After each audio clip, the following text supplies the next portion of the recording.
Jadi nomor 1, apa saja komponen yang ada dalam sebuah peta? Komponen-komponen yang berada dalam sebuah peta meliputi judul peta, skala peta, orientasi, legenda, simbol, insert, sumber daya pembuatan peta, list dan koordinat, dan garis tepi.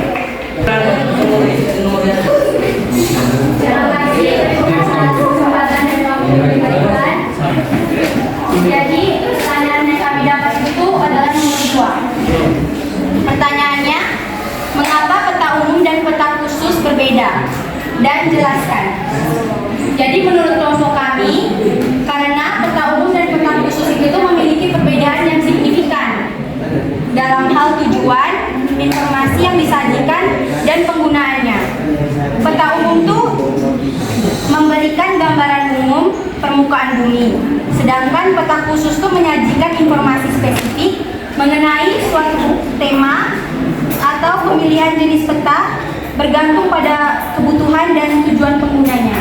Nah, contohnya itu tuh seperti peta umum tuh kayak peta dunia, peta Indonesia, itu tuh termasuk dalam ini peta umum.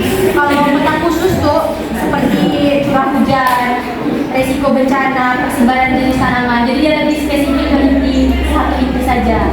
Seperti itu kalau menurut kelompok kami. Baik sekali kelompok berikutnya yang mana? Pertanyaan yang diberikan kepada kelompok kami.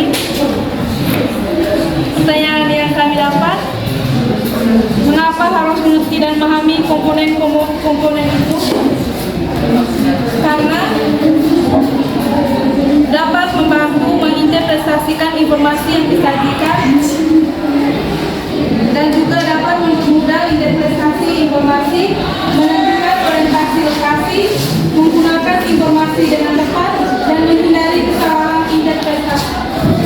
Sekian dari kami. Tangan untuk semua.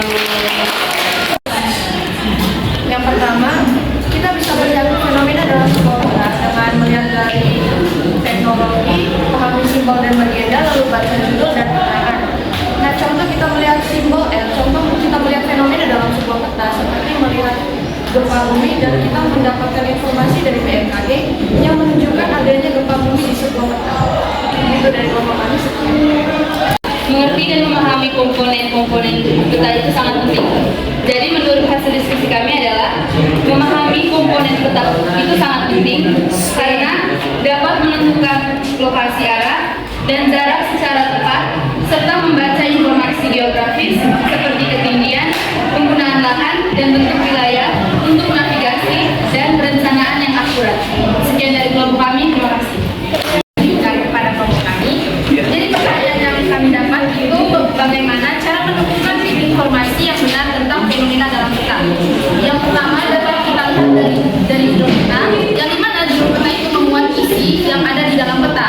Lalu yang kedua kita dapat melihat dari simbol-simbol yang terdapat dalam peta, yaitu tanda atau gambar yang mewakili ketampangan yang ada di permukaan bumi yang terdapat pada peta. Dan terdapat 3 jenis simbol. Yang pertama simbol titik, simbol garis, dan simbol area. Lalu yang berikut kita dapat lihat dari legenda peta, yang dimana legenda peta itu memuat keterangan dari simbol-simbol pada peta. Contohnya itu pada peta persebaran flora dan fauna. Di situ terdapat keterangan-keterangan, misalnya dicantumkan simbol atau gambar yang mewakili. Contohnya itu tanaman padi. Di situ terdapat keterangan yang dimana itu merupakan legenda. Sekian dari kelompok kami. Kami akan menjelaskan nomor 4, yaitu bagaimana cara menemukan informasi yang benar tentang fenomena dalam peta. Caranya itu melihat simbol-simbol yang digunakan dalam peta seperti garis, warna, titik, dan bentuk yang menunjukkan suatu daerah atau wilayah. Sekian.